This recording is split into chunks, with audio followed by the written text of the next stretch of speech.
인류가 되는 기술이 있다는 거예요. 새로운 일이더라도 배워서 하면 되지, 나를 좀 믿을 수 있는 어떤 자신감 같은 게 있고 그거를 응용할 수 있는 능력이 있으면 덜 불안하고 덜 흔들릴 수 있게 되는 것 같아요. 핵심이 바로 이 태도라는 이야기가 나옵니다.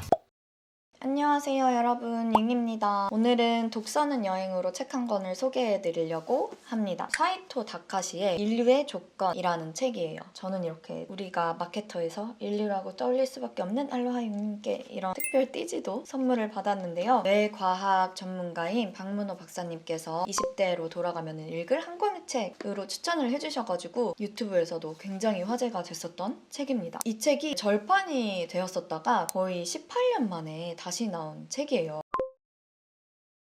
자세히 소개드리기 전에 자기계발서에 대한 얘기를 좀 하고 싶어요. 소설, 에세이, 경제경영서, 과학책 동시에 여러 권을 읽기도 하고 편식하지 않고 책을 읽다 보니까 제가 읽는 책들이 자기계발서인지도 모르고 읽은 책들이 많았던 것 같아요. 이를테면 이제 제가 15년 전에 읽었던 김수영 작가님의 멈추지마 다시 꿈부터 써봐, 이것도 자기계발서죠. 티나 실리그의 20살 때 알았더라면 좋았을 것들, 파울로 코엘료의 소설 연금술사나 헤르만 헤세의 데미안 시타르타 이런 책들도 저는 자기계발서라고 생각을 합니다. 그 분야를 좋아하지 않는 분들도 있는 것 같아요. 친한 친구인 안신혜 작가가 이런 자기계발서류를 그렇게 좋아하지는 않는데 이 책을 엄청 극찬을 해서 더 궁금했고 읽고 나서는 지금 시점에 읽길 잘했다 이렇게 생각을 했던 책입니다. 도대체 인류가 그래서 어떤 의미인지 먼저 얘기를 해보면 좋을 것 같아요. 인류라고 하면은 1등 하는 사람들, 슈퍼스타, 하나의 영역 안에서 정상을 달리는 뛰어난 사람들, 그것도 물론 맞지만 이 책에서는 인류를 좀 더 폭넓은 관점으로 정의를 하고 있습니다. 그 중에 하나가 되게 멀리 본다는 거예요. 우리가 달리기를 할 때 출발선에서 목적지까지의 거리를 예측하고 있으면 지금 시점에서 어느 정도의 속도로 얼만큼을 달려야 된다, 이게 조금 감이 오잖아요. 여기 있는 문장이 인류란 거리를 시간과 에너지로 환산해 예측하는 보편적인 기술로 다양한 분야를 넘나드는 능력을 갖춘 사람, 인류가 되는 기술이 있다는 거예요. 쉽게 말하자면 영역을 가리지 않고 숙달하는 능력을 가지고 있는 사람들, 요령이 있는 사람들, 그리고 그를 통해서 자기만의 스타일을 확립한 사람들을 책에서는 인류라고 부르고 있습니다. 18년 전 책이니까 여기 있는 단어들이 좀 요즘 언어로 해석할 수도 있겠더라고요. 다양한 영역 안에서 존재감을 드러내고 자기만의 스타일이 있는 사람들은 퍼스널 브랜딩이 되어 있는 사람이라고도 볼 수 있겠죠. 영역을 좀 넘나든다는 데서 저는 다능이인이 떠올랐습니다.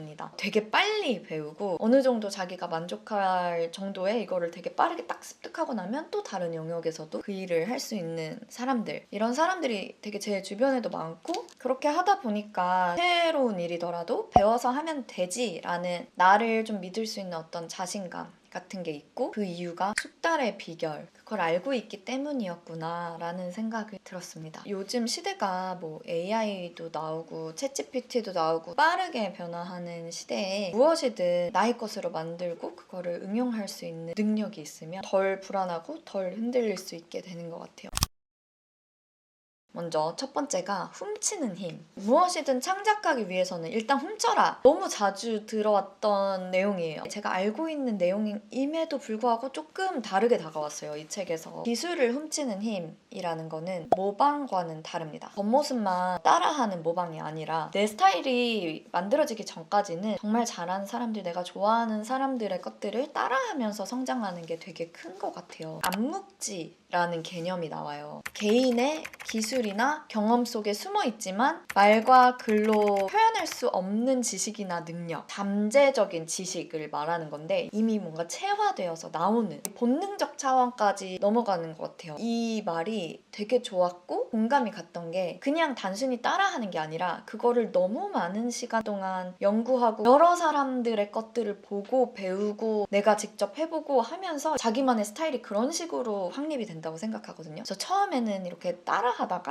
어느 순간부터는 내 것이 나오기 시작하는 지점이 있는 것 같아요. 오리지널리티를 만들기 위한 과정이라는 거예요. 그러려면 잘 훔쳐야 되는데 되게 중요한 게, 제대로 배우기 위해서는 일단 나를 비워야 한다. 이게 핵심입니다. 이미 내가 알고 있는 게 많더라도 일단은 비우고 누군가의 이야기를 경청할 줄 아는 것, 이게 훔치는 힘의 핵심이 바로 이 태도라는 이야기가 나옵니다. 사이토 다카시 작가님이 이분이 굉장한 스포츠 팬이신 것 같아요. 초보들을 보면서도 힌트를 얻는 스포츠의 달인들이 예시로 나옵니다. 왜냐면 초보자들은 아직 버릇이 없어서 되게 신선한 뭔가가 나오는데 숙달된 전문가의 입장으로 봤을 때는 오, 저런 게 가능하구나 하는 그 포인트를 또 캐치를 해낸다는 거죠. 앞으로도 저는 계속해서 겸손한 자세로 무엇이든 배우고 해상도를 더 높이기 위해서 이 훔치는 힘을 기억해야겠다고 생각을 했습니다.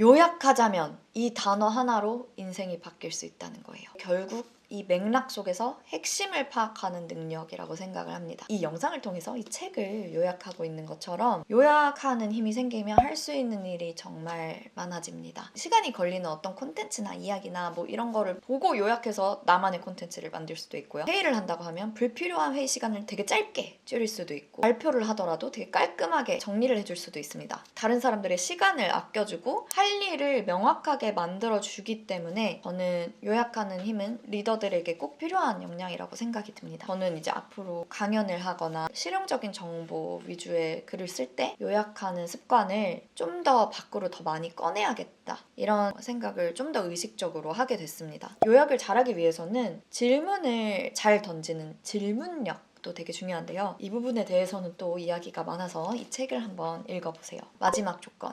이 바로 추진하는 힘. 저한테 일을 시키는 사람이 있는 게 아니라 제가 제 일을 만들어야 하다 보니까 이 추진하는 힘이 더 중요해진 것 같은데, 여기 책에서 강조하는 게 뭐냐면요, 운동을 해서 몸을 건강하게 만드는 겁니다. 의외라고 생각하실 수도 있을 것 같아요. 근데 일을 에너지 있게 추진하기 위해서는 결국 체력이 중요하다는 거예요. 뇌를 건강하게 유지하고 발전시키는 데도 도움이 된다는 부분을 저는 굉장히 공감을 하면서 읽었습니다.